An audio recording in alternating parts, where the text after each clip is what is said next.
I'm Pat McMahon. This is KTAR.FM, and I'm here to ask questions like, what's it like?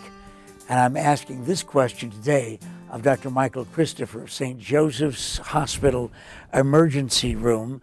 What's it like being an urban community ER doctor on Saturday night? It's a rock and roll experience in the emergency department at St. Joseph's Hospital on a weekend night, that's for sure. First of all, good evening and thank you for having me here. It's my pleasure to talk about what I do. I have been doing this for, almost 25 years, so I've seen a lot of Saturday nights. When you're an emergency physician, you're dealing with unscheduled care. That's really the safety net part of our healthcare system, the way it's constructed in this country. People that have an emergency, obviously, that shows up. People that don't have access to care, otherwise show up. We get the entire spectrum from newborns to geriatrics. And what most people, I think, don't realize is that the majority of what I do is really primary care stuff that is just not obtainable during normal business hours, or people just, even if they have insurance, they are unable to get into their doctor. And they perceive an emergency, an urgency, and they need relief, they need reassurance, and that's why I'm there. Let's talk about the uniqueness of your specialty. Whether it's Saturday night or any day, when you have a child come in that has been the victim of violence, what is your legal responsibility? My legal responsibility is to report that and to have a very low threshold. Report it to whom? To the authorities, the Child Protective Services, the police.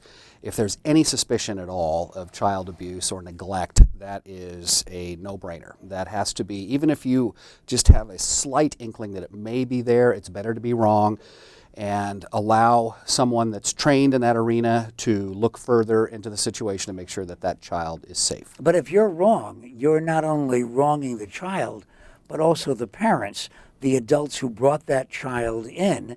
If you've made a mistake and it really isn't as a result of abuse that was intended, that's a heck of a responsibility. It is, and I understand that, and I accept that. There's a disease that a child can have that's called, it's a big name, makes us sound smart, osteogenesis imperfecta. What it is, it's brittle bone syndrome. Mm-hmm. You can literally just tick somebody's bone and it can break. Those kids, unfortunately, get reported for child abuse, even though it was something simple and not nefarious. So that's a good example of how that can happen. But the way I approach that is I tell parents, I am compelled by law to do this, and please understand that this is nothing personal and that this is just a part of my job. All right, a policeman wheels in an adult who you know from the policeman and from all of the reasons he was brought to you. He is a crime suspect who's also injured. What can you ask him?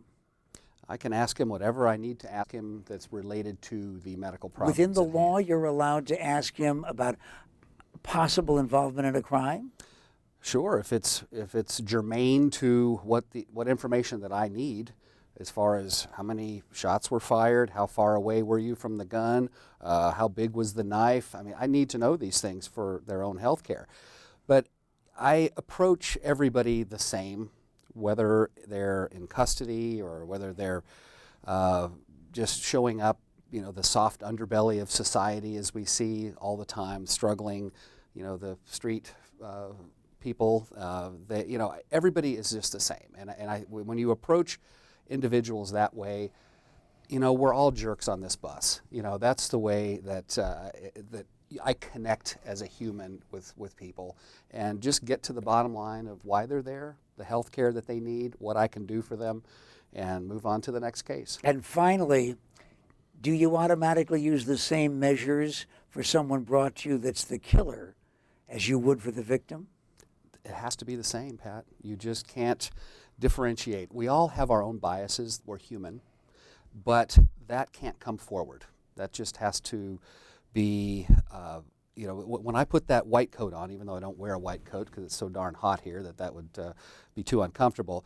But my point is, when that mantle of this job is placed and I am there to do my trade, it is just a one one manner fits all. And you've just found out what it's like to be an emergency room doctor in a city like Phoenix and a hospital like St. Joseph's. This is KTAR.com.